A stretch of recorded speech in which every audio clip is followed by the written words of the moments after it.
අරයා හොරා මෙයා හොරා අර උගණ්ඩාවේ සල්ලි අපි ගේන්න ඕනේ නැද්ද කියලා ඇහුවා. අපිට කියන්න තියෙන්නේ ඕස්ට්‍රේලියාවට හැක් කරපු සල්ලි ගේන්න ඕනේ නැද්ද කියලා අහන්න ඕනේ. අර ජනතාව දැක්කහම ප්‍රතිචාර ගන්න ඕනම කප්පරක් බොරු කිව්වා. අර බලන්නකෝ ගම්බිරිස් වගාවකින් මාසෙකට කොච්චර ආදායම් ඇයි මෙච්චර කල් ඕව හංගගෙන හිටියේ? ගොවි ජනතාව ඉස්සරහට ඇවිල්ලා කියන්න තිබ්බා. ගම්බිරිස් හිටවන්න ඕගොල්ලන්ට ආදායම සරු කරගන්න පුළුවන් කියලා. ඇමතුමා තනියෙන් ගම්බිරිස් හිටවගෙන ඇමතුමා තනියෙන් පළදාව නෙලාගෙන ගොඩ යනවා. ජනතාවට ඕනේ නැද්ද?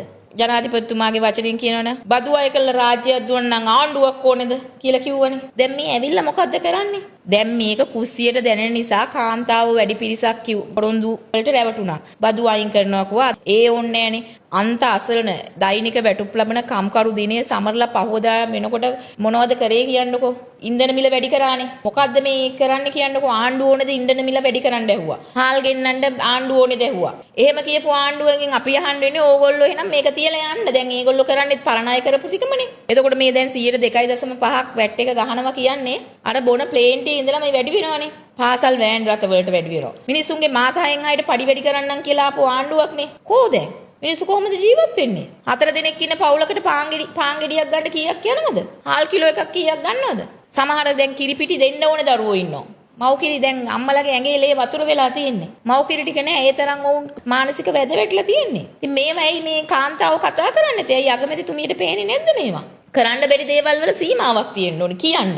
අපිට මතක නේද පෝට් සිටිය හදනකොට කළුගල් සීගිරියත් කඩන්න ඕනේ කියලා එච්චරටම බොරු කිව්වනේ. තමන්ගේ නැති බැරිකම මං හිතන්නේ යාචකෙක්ටත් එහා ගිහිල්ලා කිව්වනේ. කෙහෙල් කන දෙන්නේ සාන්තයියගේ බෙල්ට් එක දෙන්නේ ඔහොම මන් දන්නේ කියපු ඒවත් ඒගොල්ලන්ට මතක නෑ. දැන් කියනවා අපි මේ දුප්පත් වෙලා හිටියේ නෑ කියලා. මේක මන් දන්නේ මේගොල්ලෝ අවසියෙන් කියනවද නැත්තම් බලය ලබා ගන්න ඕනම කැත වැඩක් නින්දිත දේවල් කියලා ඇවිල්ලා මේ හෙට අනිද්දායි 2.5ක වැට් එක ගැහුවාම මේ රටේ මිනිස්සු ජීවත් වෙන්නේ කොහොම? ජීවත් වීමේ ආවම අයිතිවාසිකමත් උදුර ගන්නවා මේ ආණ්ඩුව.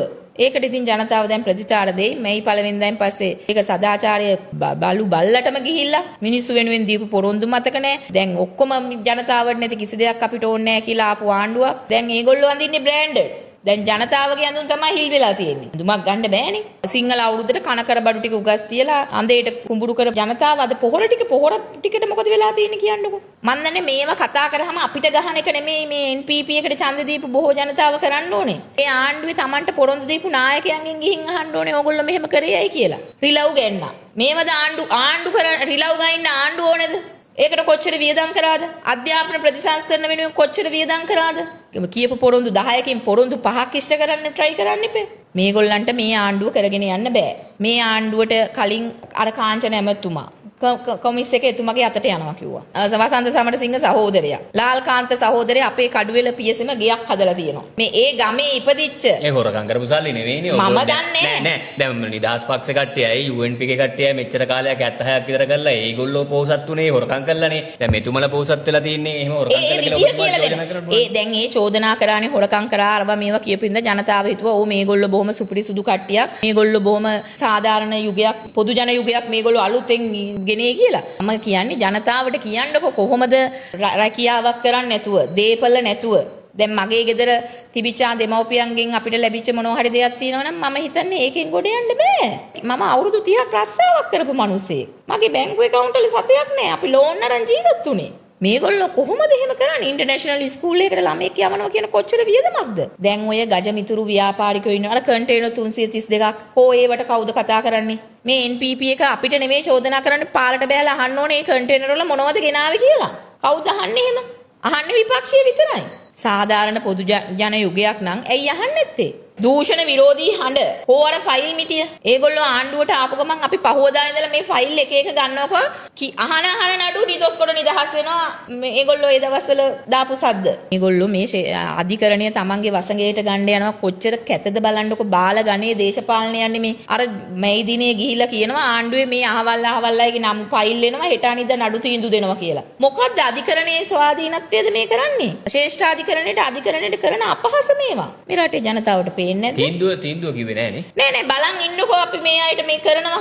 එහෙම පූර්විකාවක් කියන්නවත් නඩුවක් ගැන එහෙම සදාචාරකම අයිතියක් නැහැ. මේ රටේ ඉන්නේ මේ JVP එකේ නායකයා නෙමෙයි දැන් මේ ඉන්නේ. මේ රටේ විධායක ජනාධිපති කෙනා මේ රටේ සමස්ත ජනතාව වෙනුවෙන් නායකත්වය දෙන්න ඕනේ එතුමා. එතුමා තාමත් හිතන් ඉන්නේ පැලවත්තේ තමයි ඒගොල්ලන්ගේ කාර්යභාරය තියෙන්නේ කියලා. ඒ පැලවත්තට ඕන ප්‍රමාණයට තීන්දුව తీරන අරන් හරියන්නේ නැහැ. අර මොලේ හොදලා වෛරී සහගත දිහා බලන්නේ. මේ රට තිබ්බොත් මේ රාජ්‍ය තියෙන්න ඕනේ. අප්‍රේල් වල වැටේ, මාස 3න් වැටේ, දෙසැම්බර් වල වැටේ. කෝ දැන් එකමාරක් ගිහිල්ලා අපි කියන්නේ වැටුන්නේ වැටෙන්න එපා. මේගොල්ලන්ගේ නොහැකියාව පේනවා. රාජ්‍ය පරිපාලනයේ බිඳුවට වැටලා තියෙනවා. ජීවිතවලින් මිනිස්සු වන්දි ගෙවනවා. මාස ගාණක් ගිහිල්ලා තමයි මුදල් අමාත්‍යාංශයේ අර හැක් කරා කියලා අන්තිමට එළියට දැම්මේ. ඇයි? එච්චර ඒවා හංගන්නේ ඇයි?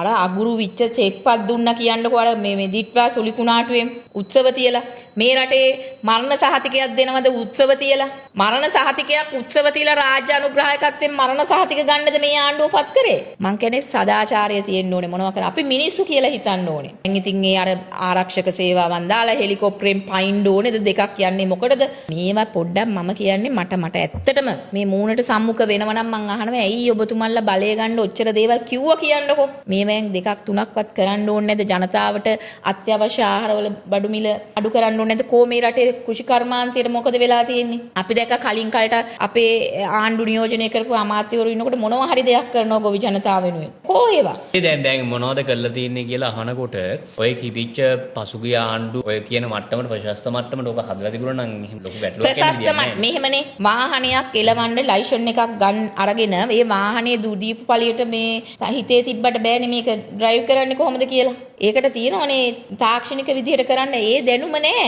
මේ රටේ මේගොල්ලෝ හැමදේම කරේ අනුන් විවේචනය කරලා කොතනද කුණු ගොඩක් තියෙන්නේ කියලා මේගොල්ලෝ කපුට වගේ જાතියක්. ඒගොල්ලෝ කුණු අවුස් හිටියා. ඒතකොට ජනතාව හිතුවා ඇත්ත තමයි මේ මිනිස්සු ජීවත් වෙන්න රස්සාවක් කරන්නේ නැති මිනිස්සු අද මේ ගොඩනගාගෙන මේ දේවල් කරලා ජනතාවට මං කියන්නේ තුන් වේල කන්න දෙන ටික හරියට කරන්න. බෙහෙත් ටික ගෙනත් දෙන්න. පුංචි එකාගේ ඉස්කෝලේ යන පොත්පත්වල බදු අඩු කරන්න.